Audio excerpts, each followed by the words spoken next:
नमस्कार, स्वागत है आपका अपने यूट्यूब चैनल बी एजुकेटर में। बात करेंगे 69,000 शिक्षक भर्ती नियुक्ति का आदेश, बेसिक शिक्षा विभाग में बदलाव की तैयारी, नई शिक्षक भर्ती में बदलेंगे नियम, 68,500 आरक्षण मामला, इन्हीं बिंदुओं पर बात करेंगे। वीडियो स्टार्ट करने से पहले अगर आपने अभी तक चैनल को सब्सक्राइब नहीं किया है तो चैनल को सब्सक्राइब कर लीजिए, जिससे कि एजुकेशनल डिपार्टमेंट से रिलेटेड अपडेट आप तक पहुँचती रहे। टाइम वेस्ट ना करते हुए हम बिंदुओं पर बात करेंगे। सबसे पहले हम बात करेंगे 69,000 शिक्षक भर्ती संबंधी आदेश। ये नोटिस जारी किया गया है उन कैंडिडेट के लिए जिनके प्राप्तांक अधिक थे, पूर्णांक कम थे, जिसमें जो है उनसे त्रुटि हुई, जिसके कारण उन्हें नियुक्ति से वंचित किया गया। उनके द्वारा न्यायालय की शरण ली गई। न्यायालय ने मानवीय भूल को एक्सेप्ट करते हुए इन्हें नियुक्ति के आदेश दिए और शासन को आदेश दिए कि विभाग को आदेश दिए कि इनकी जो है संशोधन करके इनको नियुक्ति दी जाए।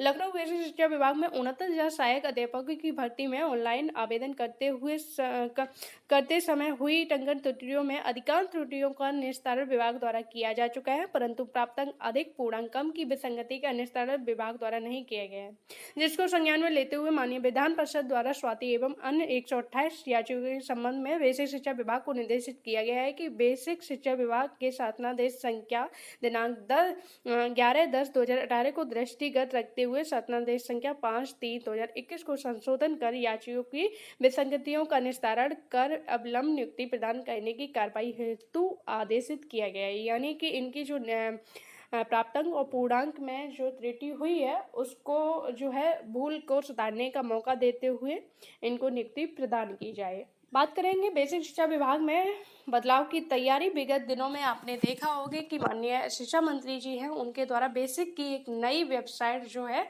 का उद्घाटन किया गया, जिसमें अब बेसिक शिक्षा विभाग से संबंधित जितने भी आदेश हैं, जितने भी नोटिस हैं, वो अब इस वेबसाइट के जरिए जो है पब्लिश कराए जाएंगे। साथ ही साथ इसमें और भी ज़्यादा बदलाव किए जा रहे हैं इस विभाग से संबंधित। अभी तक अगर देखा जाए तो बेसिक शिक्षा विभाग में टीचर के लिए जो एलिजिबिलिटी होती है, जो ट्रेनिंग कोर्स कराया जाता है, वो अभी आपकी परीक्षा संस्था पीएनपी कराती है। पीएनपी परीक्षा संस्था जो कराती है, लेकिन जो है अब इसमें बदलाव के लिए सिफारिश की जा रही है। अगर सहमति बनती है तो पीएनपी को यानी कि एससीईआरटी पर, वो कार्यालय एससीईआरटी पर रखा जाएगा और जितनी भी अभी तक परीक्षा जो है पीएनपी कराती थी, पेपर जो कुछ भी थे वो पीएनपी, समय सारणी भी पीएनपी तैयार करवाती थी, रिजल्ट भी तैयार करके सिर्फ एससीईआरटी को एक लिस्ट बना के एससीईआरटी पे भेजती थी, जिसको एनएलसी जो है डिक्लेयर करती थी अपनी वेबसाइट से।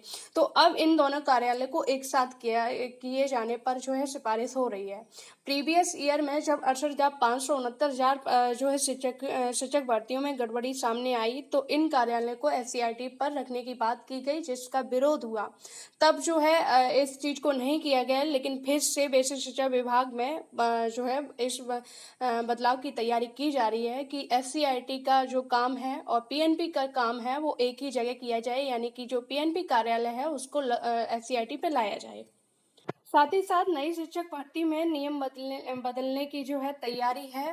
नई शिक्षक भर्ती ना आने के दो प्रमुख कारण हैं। एक तो आपका इलेक्शन आने वाला जो लोकसभा चुनाव है, उसको ध्यान में रखते हुए नई शिक्षक भर्ती का विज्ञापन जारी किया जाएगा। दूसरी चीज जो है वो है आपकी जो है नई शिक्षा नीति की। नई शिक्षा नीति के अनुसार जो प्रक्रिया है, जो नियम है, उसके अनुसार ही नई शिक्षक भर्ती का विज्ञापन जारी करने हेतु तैयारी की जा रही है।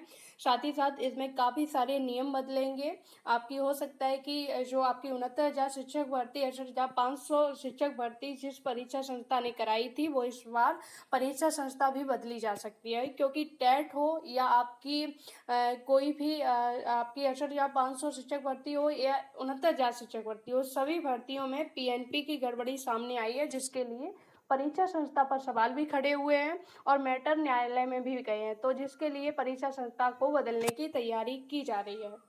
बात करेंगे 68,500 आरक्षण मामला, तो आपका 5% मामला, इसकी रिपोर्ट को आए हुए 8 महीने से ज़्यादा हो चुके हैं और जो पिटिशनर हैं, जो याची हैं, उनकी तरफ से जो कुछ भी प्रयास किए जाने चाहिए थे वो पूरे प्रयास किए जा चुके हैं, चाहे वो शासन स्तर पर हो, चाहे वो विभागीय स्तर पर हो, चाहे वो जो है शिक्षा मंत्री जी के स्तर से हो। हर स्तर से इस मैटर को पहुंचाया गया है और ज्ञापन दिए गए हैं कि इस मामले को जल्द से जल्द निस्तारित करने की कृपा करें और इन अभ्यर्थियों को जो है नियुक्ति दिलाई जाए, न्याय दिलाया जाए।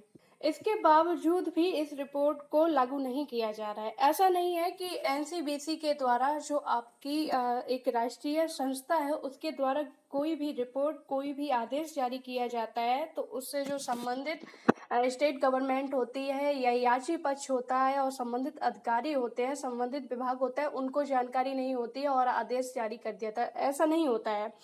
जो कोई भी एनसीबीसी के द्वारा कोई भी नियम, कोई भी आदेश, कोई भी नोटिस जारी किया जाता है तो उसकी एक प्रतिलिपि सेंट्रल गवर्नमेंट को, केंद्र सरकार को भेजी जाती है। दूसरी जो संबंधित स्टेट गवर्नमेंट होती है उसको भेजी जाती है, साथ ही साथ विभाग को भेजी जाती है कि कौन से विभाग से संबंधित मामला है, और आपकी याची पक्ष को भेजी जाती है। तो ऐसा नहीं है कि विभाग को इसकी जानकारी नहीं है, मंत्रियों को इसकी जानकारी नहीं है या केंद्र सरकार को इसकी जानकारी नहीं है। इसके बावजूद भी इस मैटर को जो है सॉल्व नहीं किया जा रहा है। उसके कहीं ना कहीं दो रीजन है। एक रीजन अगर आप चीज को समझोगे तो 68,500 जो भर्ती हो चुकी है उसका काफी टाइम हो चुका है, और इस भर्ती में भी एक कोई ये नहीं है कि एक ही मैटर हो। इस भर्ती में 2-3 मैटर हैं। 122,000 की अलग अलग कैंडिडेट अलग अलग डिमांड कर रहे हैं। कुछ कैंडिडेट ऐसे हैं जो 30-33 के लिए लड़ रहे हैं, अपने अधिकार के लिए हर कोई लड़ता है, तो ऐसा नहीं है कि वो लड़ रहे हैं तो गलत कर रहे हैं। लेकिन इस भर्ती में काफ़ी सारे विवाद हैं। जो कुछ भी मामले जाते हैं तो कोई अपनी अलग डिमांड करता है कि 30-33 होना चाहिए, कोई इस चीज़ को लेके जाता है कि 22,000 होना चाहिए। तीसरा मैटर आपका 5% है, जो कि एक जो है नियम भी बनता है। तो जो संबंधित कैंडिडेट है, एक ही भर्ती से संबंधित हैं, वो आपस में ही क्लियर नहीं कर पा रहे हैं कि भाई न्याय किस पर मिलना चाहिए, 22,000 पर मिलना चाहिए, 30-33 पर मिलना चाहिए या 5% पर मिलना चाहिए। कुछ कैंडिडेट ऐसे हैं जो 5% के लिए लड़ रहे हैं, उसके लिए प्रयास कर रहे हैं, कुछ 30-33 के लिए प्रयास कर रहे हैं। तो मैटर इसमें भी डिवाइड है, क्योंकि जब भी आप अपने मामले से संबंधित कोई भी ज्ञापन देते जाके हो तो वहाँ पर जो मंत्री या विधायक किसी भी सांसद को देते जाके हो तो वहाँ पर अगर उनकी तरफ से जवाब आता है, अरे भाई आपका मैटर हमारी संज्ञान में है और हम इस पर काम करवा रहे हैं, तो आपके के जो इस भर्ती से संबंधित जो कैंडिडेट हैं उनके द्वारा ही बोला जाता है कि नहीं हम 22,000 से संबंधित हैं, हम 33 से संबंधित हैं। तो उनमें भी कंफ्यूजन हो जाता है। भाई भर्ती एक है लेकिन उसके लिए मांग अपनी अपनी अलग है। तो ये भी एक रीजन है कि जितने भी कैंडिडेट हैं अगर एक चीज के लिए सही से प्रयास करें, सही से तो अपनी बात को रखें, तो उस पर जल्दी जो है निर्णय देखने को मिलता है। दूसरी चीज कि शिक्षा विभाग में कोई नियम, कोई जो है आदेश तभी पारित होते हैं जब जो संबंधित अधिकारी हैं उनको लगता है कि भाई अब अवमानना लगने वाली है, अब हम पर जुर्माना लगेगा या फाइन लगेगी या फिर किसी भी प्रकार के हमारे अगेंस्ट कार्रवाई की जा सकती है, तब उस मैटर को जो है जल्द से जल्द प्रक्रिया शुरू की जाती है। हालांकि इसमें एनसीबीसी की जो भी रिपोर्ट आती है तो एनसीबीसी खुद अपने आप में सिविल कोर्ट जितनी शक्तियां रखता है, वो जुर्माना लगा सकता है, फाइन लगा सकता है। तो इसमें कोई भी दो राय वाली बात नहीं है कि एनसीबीसी की इतनी पावर नहीं है कि इसकी रिपोर्ट को ना माना जाए, लेकिन उसके बावजूद भी अधिकारी इसको नहीं मान रहे हैं। दूसरी चीज ये है कि इस मामले को कोर्ट में चैलेंज किया जाए, तो जो कैंडिडेट हैं वो भी इस चीज को समझते हैं कि कोर्ट में मामला जाने का मतलब 1-2 साल 100%। ऐसा नहीं होता है कि आपके पास कितने भी जो है सॉलिड हो, आपके पास कितने भी प्रूफ हैं तो आप कोर्ट में गए और आपको न्याय मिल गया, ऐसा नहीं होता है। आपका पक्ष भले ही जो है मजबूत है, लेकिन उसके लिए भी एक न्यायिक प्रक्रिया के तहत ही हियरिंग होती है। अगर फर्स्ट हियरिंग आपकी होगी भी इस पर, तो सबसे पहले जो अपोजिशन है, आपके अगेंस्ट जो पार्टी है, उसको नोटिस भेजा जाता है कि भाई इसके ये मैटर है, इसके खिलाफ आपकी क्या जो है कार्रवाई है, आपने अभी तक क्यों नहीं किया। तो हो सकता है कि ये एक न्यायिक प्रक्रिया होती है कि उस पर भी सरकार जो है 2 हफ्ते का टाइम मांग ले, फिर कोई डेट आए तो उस पर भी, जैसा कि होता है, अक्सर होता है, मैटर में हो भी रहा है। आप 6800 देख सकते हो, और भी मैटर है उनमें देख सकते हो। तो ये तो एक न्यायिक प्रक्रिया है और न्यायिक प्रक्रिया में आप समझ सकते हो कि कितना टाइम लगता है।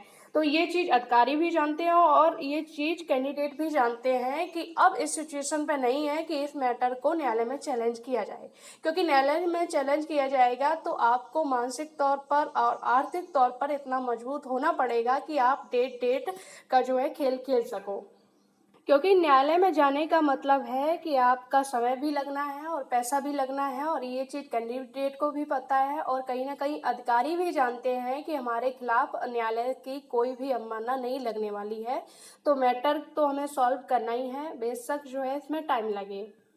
न्यायालय में ये मामला चैलेंज करने के लिए जो पिटिशनर हैं उनको भी पता है कि भाई अगर न्यायालय में जो है मामला चैलेंज किया जाएगा तो जीत जाहिर सी बात है पिटिशनर याचियों की ही होनी है। इसमें किसी भी प्रकार की कोई शंका नहीं है, लेकिन उसको लड़ने के लिए जो पिटिशनर हैं उनको पैसा भी चाहिए और उनको समय भी चाहिए और न्यायालय की जो स्थितियां होंगी, जो परिस्थितियां हैं, उनको फेस करने के लिए आपको इतना मेंटली प्रिपेयर भी रहना पड़ेगा, क्योंकि ऑलरेडी 2018 से 2022 आपकी चल रही है, आपकी 4 साल से ऊपर हो चुकी हैं, तो इतना टाइम बर्बाद हो चुका है। इसके बाद आप इतने जो है सामर्थ्य होगा कि आप में कि इस मैटर को फिर से जो है रीस्टार्ट कर सको, फिर से चालू करके फिर से आप सिंगल बेंच में हियरिंग करवाओ। उसके बाद सरकार की क्या मंशा रहती है, क्या चीज़ें होती हैं, ये सारी चीज़ें फेस कर सको। फिर तो आपका यही होगा कि आपका जो सामर्थ्य है वो जवाब देने लगेगा। अब इस मैटर में अगर गवर्नमेंट जाती है तो आप लोगों के माइंड में ये भी आता होगा कि अगर गवर्नमेंट गई तो ये इन चीज़ों को आपको फेस करना ही पड़ेगा, तो वहाँ पर आपकी मजबूरी बन जाएगी अपने खुद को डिफेंस करने के लिए, खुद को जो है खुद की सुरक्षा करने के लिए, खुद के रिपोर्ट को बचाने के लिए, खुद के ऑर्डर को बचाने के लिए, क्योंकि जब गवर्नमेंट जाएगी तो अपोजिशन में आप होगे, पिटिशनर जो है गवर्नमेंट होगी, तो वहाँ पर गवर्नमेंट आपको नोटिस इश्यू कराएगी, तो वहाँ पर आपको अपना मैटर जो है खुद ही उसकी सुरक्षा करनी पड़ेगी, तो वहाँ पर आपकी मजबूरी बन जाएगी इस केस को जो है लड़ने की। तो इस पर लास्ट ऑप्शन यही है कि एनसीबीसी का प्रावधान है, उसके बाद सिविल कोर्ट की जो पावर है उसका प्रयोग करके आप लोग इस रिपोर्ट के दिखाएं, और जो चीज़ें किसी भी प्रकार का अगर नहीं होता है तो उस पर जो कार्रवाई होती है न्यायिक प्रक्रिया वो की जाए।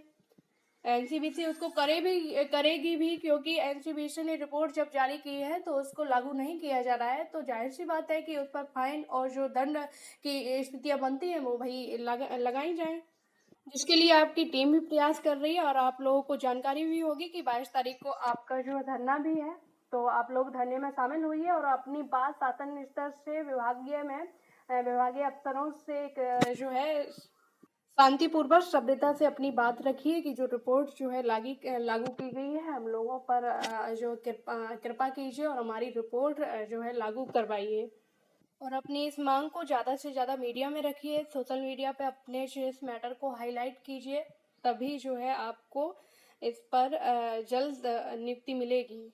और मेरी यही कामना है कि आप लोगों का संघर्ष जो इतने वर्षों से चला आ रहा है उसकी समाप्ति हो, आप लोग अपनी अपनी जो है सफलता को प्राप्त करो और जल्द से जल्द आप बेसिक शिक्षा विभाग के जो है एक हिस्सा बनो। इस तरह की परिस्थितियां, इस तरह की जो है सिचुएशन जीवन में आना भी जरूरी है, क्योंकि इससे आपके दृढ़ निश्चय का, इसके सामर्थ्य का पता चलता है, और जो है किस्मत से ज़्यादा अगर आपको मिल भी जाए, अगर आप संघर्ष करते हो लेकिन वक्त से पहले चीज़ें नहीं मिलती हैं, तो हर चीज़ का एक वक्त होता है। हो सकता है कि अभी आपके जो किस्मत में संघर्ष करना लिखा हो, उसके बाद संघर्ष से ही आप जो है इसको प्राप्त करो। तो पॉजिटिव रहिए और अपने संघर्ष को जारी रखिए। अगर आपकी किस्मत में बेसिक शिक्षा विभाग का हिस्सा बनना लिखा है तो आपको उससे कोई नहीं रोक सकता, उससे कोई नहीं छीन सकता। साथ ही साथ कि अपनी एक पढ़ाई भी जारी रखिए, जिससे कि हाँ आपको लगे कि अभी आपने जो है कैपेसिटी है, आप संघर्ष कर सकते हो, क्योंकि अगर आपने पढ़ाई करना छोड़ दिया तो इसका मतलब ये है कि आप हार मान चुके हो। तो धीरे धीरे अपनी पढ़ाई भी जारी रखिए। उम्मीद है वीडियो में दी गई जानकारी से आप संतुष्ट होंगे। जुड़े रहिए चैनल से, वीडियो को ज़्यादा से ज़्यादा शेयर करें, लाइक करें। धन्यवाद।